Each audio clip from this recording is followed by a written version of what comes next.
I had a really checkered past, a lot of drug and alcohol usage and, in and out of jail, shit like that when I was a younger kid. But, and it almost felt like spirituality was just like not a thing I could even grasp. It wasn't even a thing I could approach. Like I'd already fucked up too much. I couldn't even Mm, get there.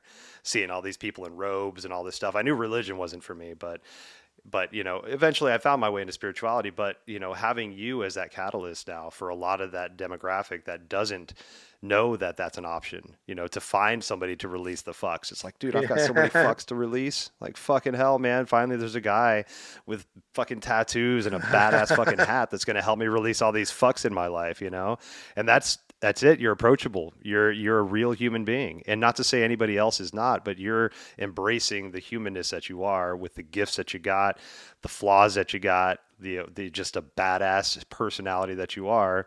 And that's the package, Thank you. man. That's your Thank you. humanness. We can show up in that authentic way. If more of us can show up with that, just that beauty that we have, unabashed. Here I am. I'm fucking doing this shit, man. I'd just love to see what the rest of the world can kind of embrace from the example Thank you're you. setting, man. Thank you. And that's really, I want to be as human as possible. Like I really do. You see some of these, I don't know, some of these like guru type, like they're like gods almost. It's like they still shit. They still want to fuck. They still got their like Mm-hmm. humanness, and that's what I want to embrace too. It's like, look, I am still human. I like to cuss and, yeah, we're all just trying to figure this shit out, you know? Damn straight. I think one of my favorite quotes from Ram Dass is, "You're a fucking human. Learn the curriculum." Right? Be a goddamn human. We're here in this meat suit and this goddamn spinning rock going 10,000 miles an hour, fucking in the middle of goddamn space. Let's have some fun while we're doing it, man. Embrace your humanity, embrace that cool shit that you're doing, and fucking figure it out. Absolutely. What are you working on lately? Hell yeah, brother. I've been trying to compartmentalize my Mm, stuff. I started my own business recently, and my eyes were very wide for all the things I wanted to do. And so for me, I've been working on trying to whittle that down into the things that are tangible. So a lot of sound baths, a lot of Reiki, and energy work like that. And those are all like the income stuff. But this podcast, the creative side that I have, that's where this starts to come out. I've got this podcast that I work on, and I've got another one called Zen and Not Zen, and it's more of like stoner mm, humor, like point counterpoint. From my buddy is a pessimistic ginger, and I'm more the optimistic spiritual guy, and so it's kind of nice just to have yeah. these subjects and say, okay, like how are we going to approach this, and so it's been really nice to really focus on getting out of what I used to call corporate Adam. I was a corporate guy for a long time. So getting out of corporate Adam and really exploring what makes me tick as a human being, kind of like what you're doing right now, just shedding all the expectations of what was and just really finding out who I am as a human and how I want to show up as a father, as a friend, as a host, as a Reiki practitioner, as just the person that I am. So my last name is Real, and so I'm trying to be the realest person that I can. Yeah. I'm trying to show up in that realness and just, not to say that, one is better than the other, but, when we can finally understand that what we are is exactly enough and it's Hmm. perfect the way it is. There doesn't need to be anything added, subtracted, none of that shit. You're a perfect person just the way you are. Your flaws, you're good, you're bad, you're indifferent. That's what we can embrace as a package and send that forward. And if everybody can do that in their own way, then maybe we can stop judging each Right. other. Yeah. If I'm not judging myself, then I know I'm not judging you. Because if I can accept me and love me for how I am, then there's no reason I can't love you because I know all the shit that I've done. I know all the good, the bad shit that I've done and all the weird shit that I think about. And if I can accept me for that and move forward as a beautiful human, then there you go, man. Yes. Amen. Hell Amen. yeah, So when brother. you say Man. compartmentalize, like what does that mean?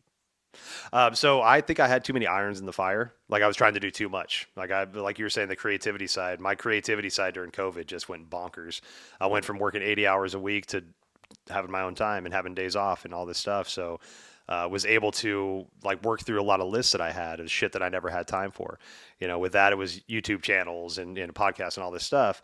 And I realized that that's all fun, but I don't have that much time. right? And so if I need to, stabilize my income and have some bills, being paid so I can be creative, what does that look like? So my income went from, say 10 different things to now 5 things, right? So I focus on those 5 things, build those 5 things, teaching yoga, doing Reiki, doing sound baths, private yoga, and, something else. So focus on those 5 things, grow those. And then once I feel stable with that, then start to add it in.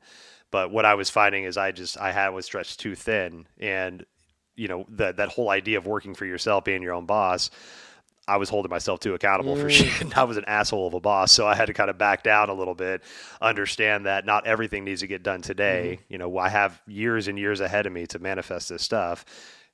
Take some time, work on these 5 things, get those exactly where you need them, or the best you can. Get to where you're proud of, and then start to add something else. I'll add something else in. All right, so I'll go do a training. I actually would love to do your meditation training one day. So like add that stuff in. Okay, cool. So I got that now. Stabilize that. That falls off, and then I can add something else in. Men's work was one of the things that recently I did a 6-week men's course with a couple gentlemen, 8 gentlemen. And that was a 6-week course. And so like every Wednesday from, 7 to 9, we meet on Zoom, we talk about our shit. And then that was beautiful. But now those Wednesdays are free to me. So I'm like, okay, cool. So now I have that little chunk that I can put something else in if I need to, but I can also just sit on the couch and. Right. Yeah, exactly. Yeah. So I gotta try to play that balance with myself of not just adding in shit just to feel busy and feel that check mark. Okay, I'm busy. Cool. That means I'm successful because I'm busy and I don't have time. I don't want to do that. I don't want to lament about the time that I don't have, so I don't have time to go see my kid's choir concert or go hang out with my girlfriend. I want to just have that freedom of like, I can do this if I want to, but I can also not do that and just go do this cool thing that'll satisfy my soul. Right. Satisfies your soul. And which one out of the 5 things, which one brings you the most joy? Damn, that's a good question. I'd say sound healing right now. Sound healing. That's I've been a musician in my own right. Never anything more than just picking and grinning like my dad used to say. But I've always had like this musical inclination. I can figure shit out pretty easily. I got a good ear for that stuff. And about 3 years ago, I've been proxy to sound baths for a long time. One of my good friends used to do the sound baths in this area, and he moved down to Arizona. Actually, he's in your area now, and that kind of opened a void up in this area for those sound baths. And so I got some bowls and started practicing with those on my own, and have really found that it's almost like it's like this story is manifesting, in the way that the bowls want to play. And I don't say I play the bowls; it's the way they want to be played.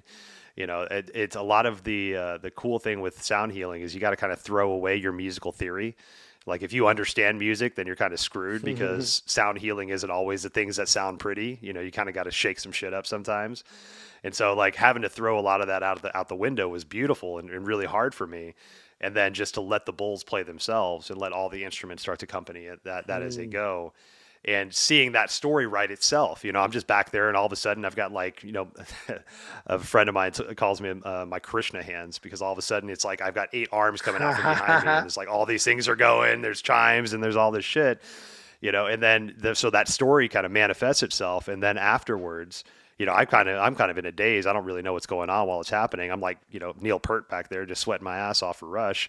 And then, but I have all these people just sit up afterwards in these beautiful dazes, and they just like, explain like how beautiful the process was and the feelings. And that bell that you hit reminded me of my jewelry box when I was a child. And that was the only safe thing that I ever had. And that made me cry and release this thing. And I hugged my inner child, and it's like, dude, I'm just up here banging on some shit, man. I'm so happy you had that experience, because that was exactly what I hoped for, but never expect, And so to have that on that mass scale, it's great to have individuals. I love working with people individually, but when you get that group of 30 to 50 people that are healing together in that safe container, and they feel safe, and they're vulnerable, and they're just ready to release and to just be something different. Find that peace inside of them. It's so beautiful to hold the space for that. And to any part I can be of that is beautiful. Whether I'm just the person handing chocolates out at the end right by your head, getting all the credit for that, or the person that's just clanging on all the instruments. It's a beautiful experience, man. Beautiful experience. Yeah, it sounds like it. And that's what you like about Yeah. it, is that explaining it right there, like the end when Yeah. they're feeling healed and There's a big that's the external. I think the external satisfaction that I have is knowing that that I was gifted with something that I can share, and then that share is impacting people in a way. My internal satisfaction comes from, I think, finally finding a intuitive creative outlet for intuitive myself. creative outlet. You know, it's not like I have to like look at sheet music and play a guitar, or I have to like play this chord over here on this piano. I can just literally, like, I have like probably 50 or 60 different like percussive instruments and bowls and all this stuff. And it's like, close my eyes. What do I grab? Okay, I just grab this, this awesome rattle. I'm just going to clack this for the next 5 minutes and see what that does. Yeah, You know, just there's feeling like, it there's out. nothing inside me. Like, I don't, yeah, exactly. It's like, I don't have a set list, I'm going to go in there and it's like, okay, I'm going to play this bowl, then that bowl, then I'm going to clang that, and then I'm going to, shake that rattle, and then I'm going to come back for this bowl. It's just like, all right, intuition. Like, where do you want this right hand to go? Cool. We just grab that, make some fucking noise. We'll Yes. see what happens. You know? And I'm excited to see where this takes me, because I'm surrounded by musicians and musicians that aren't sound healers. So when I get these cool musicians that are just like shredding guitarists or like badass drummers and shit that hear what I'm doing, then their creative mind starts to go, and they're like, dude, you should get a line 6, and you could loop that synth sound, and you could have those undertones carrying it while you're doing this other chanting stuff, and then you could loop the chant. And I'm like, fuck, man. Yes, that's what I'm talking about, Yeah. man. So like, I love that. There's so much creativity, and even though sound healing's been around for fucking thousands of years, there's so much now, this new technology now that could help write that story in a different way. With those looping patterns and with multiple instruments and multiple practitioners, and just, I don't Yeah. know, my and that's where I have to start Yeah. containing shit. Where do you want it because to that take idea you? starts to Where get do you, so where do big. you want it to take you? I'm thinking. So I had a vision when after my very first sound bath, and it was probably like a 6 practitioner sound bath, and everybody had their own thing. Like, had a big gong section, a sound bowl section, a percussive section. Like, everybody had like flutes and shit. Everybody had their things, and it was just this orchestrated story that just kind of manifested itself, and it lasted for probably 2 hours, and every practitioner had its own place, and it was all intuitive, like gongs playing with chimes and all these things happening together. And that was basically, was like, I came out of that meditation like, oh shit, man, I've got fucking work to do, because I'm nowhere near that point yet. So I think in a way, I'm being drawn towards this this big sound event. But at the same time, like, I don't want the word big to mean expensive. Like, I want, like, healing should be approachable for everybody. Healing should not be a commodity, right? I know a lot of us right now, a lot of times, like, we don't have the time to put towards our personal self, because we're worried about like going from job to job to job. We have X amount of kids or whatever responsibilities to take care of, that we can't seem like we find time for ourselves. So a lot of times healing is a luxury for a lot of people. So I don't want, that grandness of my idea to cost and break anybody's bank. So I think that's one of the reasons why, it's taken me a little while to understand what this vision looks like. Because we want to make sure that everybody's, it's approachable. Yeah, right? it's approachable. How much would you pay to be healed from something? If you knew that, say, a problem that was very difficult that you've been going through for 10 years, how much would you pay to have that released? Man, that's a good question. That's a double-edged sword with me. Like, my initial response was anything, and then I thought about it even more, and I'm like, well, how the fuck do I know it'd work? What would I pay anything for it? But I think where I'm at now, knowing the work that I'm doing and what I'm working on, the price wouldn't be a concern to me, because I don't want that to sound like I can afford anything. Like, fuck it, who cares? I think it's more of the understanding that if I found myself willing to pay that price for something that I felt was going to be beneficial to me, then my intuition would back that and understand that that was something that I would benefit from. But the price thing, that's a good question, man, because there's some very expensive healers out there that probably won't really fulfill that desire if you have it, because a lot of times it's up to you for the healing. I tell people all the time, my clients, I'm like, I'm not waving a magic wand, and I'm not going to like, Spectro Patronus your ass to fucking healing. Mm-hmm. This is you. You're doing the work. I'm just holding the Yeah. space. Like, I'll create the container. I'll keep you safe. I'll do some chants. I'll provide the energy. But man, all that work's you. Like, I can't do your work for you. I can't pick your shit up. I can't move your shit. I can't Mm-hmm. plow your field. Like, that's all you. So I think that's a hard one for a lot of people too, because they expect, a lot of times we expect in this world now that we live in, instant gratification. If I do a thing, I'm gonna see the results from that thing right away. And a lot of what I see with clients right now is, if you've been on a Western style medicine diet, more or less for the past X amount of years, and then you just happenstance try a holistic approach, it might take a little while for that holistic approach to take, because you're battling all this chemical that your body's built up from this Western style medicine or diet that you've had. So you've got to give yourself that time to really embrace the new practice that you're moving towards, and get that idea of that instant gratification out of your head, because it's not always like, I did a thing, here's my success, I'm fucking moving Mm-hmm. on. That might not, you might never see that. It might just always be a hope that ED will end at the word heal, and you'll find that origin point of whatever trauma, and you'll get to it. But a lot of times, like, fuck, man, I put that idea out of the head, and just understand that it's the journey through that's going to be the Mm-hmm. healing, and it's not the actual end result that's like, cool, Yeah. checkbox, healed, done, next Mm-hmm. step. Yeah, but that's it, man. That's a good question. What about you, man? What would you, if there was a price on a thing that you could say, all right, I'm gonna do it. I know this is gonna work. Is there a Yeah. I price that mean, you would it pay for something like depends that? on, and yeah, that's a good question.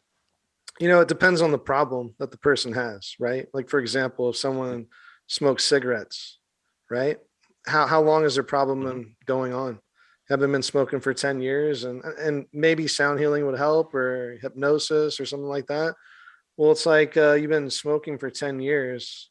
And if you continue on with this problem, like, how much more money is it going to cost you? Is it going to cost you another 100,000? You're going to have a heart attack, and then cost you a couple 100,000. Like, how much is this going to cost you? And Mm, I might have a solution for you in 5 sessions or 3 sessions. And, the solution's this much money.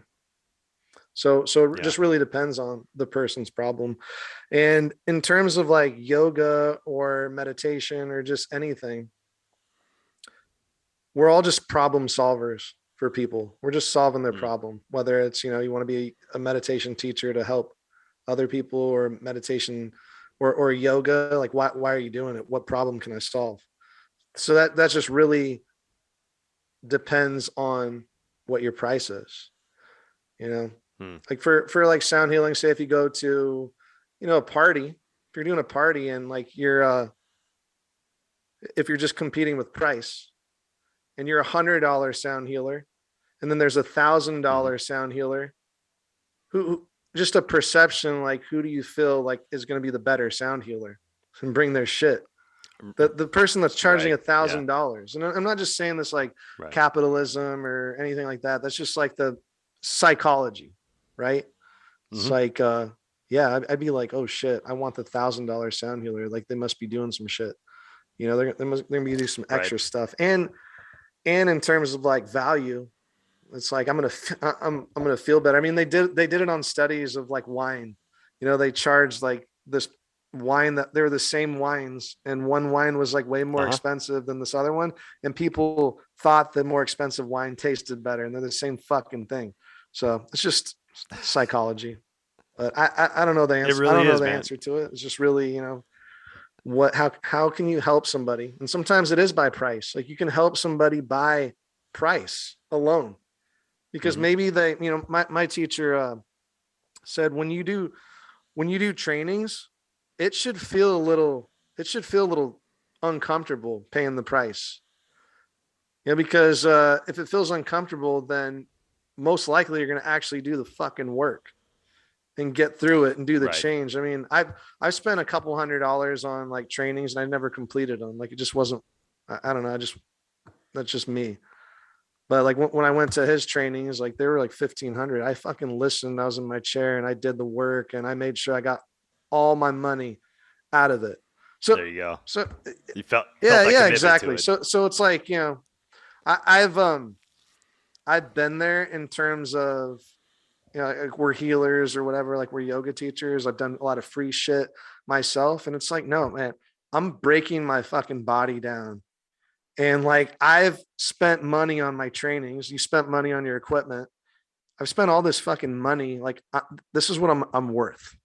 This is what I'm worth from my own energy. So that's just something that I've learned.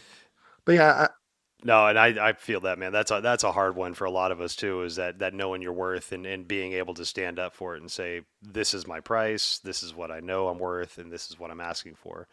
And that's a hard one, man, for a lot of us. I remember when I first started doing Reiki, I did a few free sessions, just get practice on that. But, I had some people reach out to me that wanted my services, but were reluctant about my inexperience at that time. So I'm like, okay, cool. Yeah, come on in. I'll do the first one free. No problem. Come on in. We'll book your session. And I can tell you, like, probably half of those people never showed up for their first sessions, even after they booked, because they yeah, weren't committed. They didn't pay something. They didn't have some kind of trade. They didn't have something invested in it to know that it was worth their time. And so yeah, that's a yeah. really great point. I'm glad No, you no, brought like that up, man. my minimum to work with people for like hypnosis is 1,500. That's my minimum. I Yeah. used to do $100 a session, and now like with all the training that I've done, and like it's a results, it's a problem based thing. I don't have like certain sessions. Like I stay with them until they feel that they're better.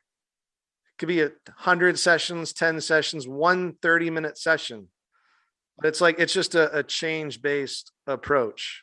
So it's really, yeah, it's like, what problem can I help people out with? Especially like anybody listening, if this is still recording, anybody out there, whatever you're doing, you're solving somebody else's problem.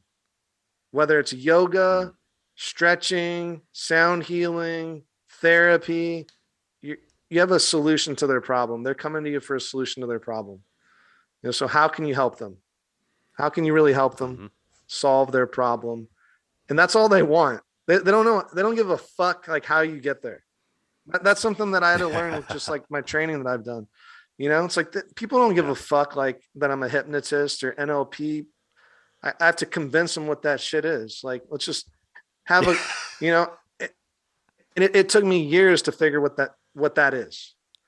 The average Hmm. person's not going to know any of that shit. They're sad, they're unhappy, or they're like dealing with the breakup. They just want to feel better. Like Right. people come into like sound healing, they want to feel something. Like what do they want to feel? Like what problem are you solving? And then you help them release your fucks. Yeah. There it is, man. I thank you for that, man. That's again, like I said, that's something I really struggle with, is knowing my worth and really owning up to that. And I appreciate that approach that you just had. Like we put a lot of time into this. We put a lot of effort into this. There's a lot of trainings that go into it. There's a lot of heart that goes into this stuff. And, it's nice to have that reciprocated and know that, as much as you're helping somebody, you're also being helped. You're providing a service for somebody, and that's going to help you pay your bills so you can continue to provide that service for others. And if we keep shortchanging ourselves, and we're going to burn ourselves out, as healers, and then we might even actually leave the profession without actually continuing on and continuing that help. So knowing your worth and being able to stand up for it and have that warrior come up, that warrior archetype, and say, hey, man, I understand, but this is my price. And if you can't do it, I understand that too. There's other options that you can see other people, right? But knowing and standing firm in your ground, and that's that confidence that you need to build as a human being, so that what you're doing is valuable. Absolutely. Absolutely. I mean, we've all gone, you said you've gone through some struggles and, some addictions and things like that. Like no matter what Hmm. other certifications you get, you have all your experience already. Like you've already accomplished, like you're here, like you got through the dark times, transformed into what you're doing to help people sound healing. So like all that experience before, like that is valuable. That's not given away for fucking free. That's at all. Right. And I had to learn that. I had to learn that through resentments, having resentments to Mm. giving my energy and not having it reciprocated, or not having it go as I thought, with like doing certain events or things like that, where I was just like, I'm going to do this for the experience, or I'm going to do it for that. Because in our industry, everybody that's listening, there's people that will take advantage of how nice you are, of how generous you are, and very quick to shame. Like, oh my God, I can't believe you're fucking charging for healing. I can't believe like you're that much. And not saying that you're that much or anything like that, but I just can't believe it. Well, it's like, no, this is my boundary. This is what I will agree to do it by. And if they say no, that's okay. That's Right. fucking okay.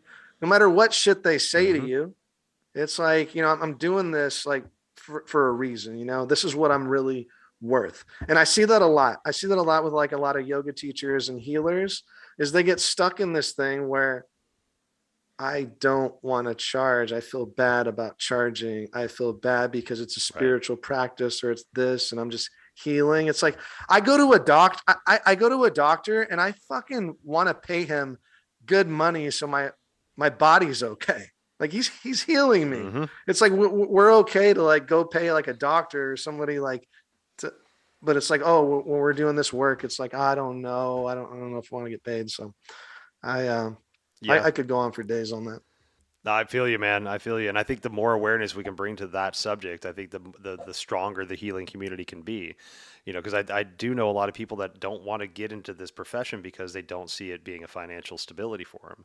And I get that. I understand that. But, there's, even like yoga teaching, if we could find a way to compensate yoga teachers in a better, more fair way, maybe based off class sizes, occupancy, experience levels, whatever it is, we might be able to pull more people into these healing modalities and expand the idea of what that healing can be.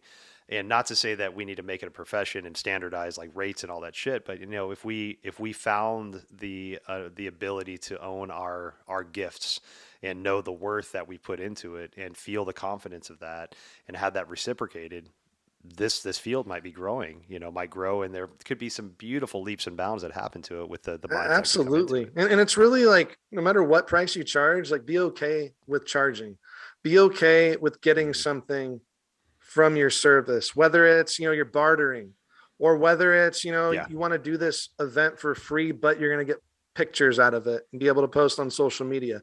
No matter what it is, like what your price is, like be okay with what your price is. Like, get past like the shame or the feeling that I shouldn't charge for this, or that I should give this for free.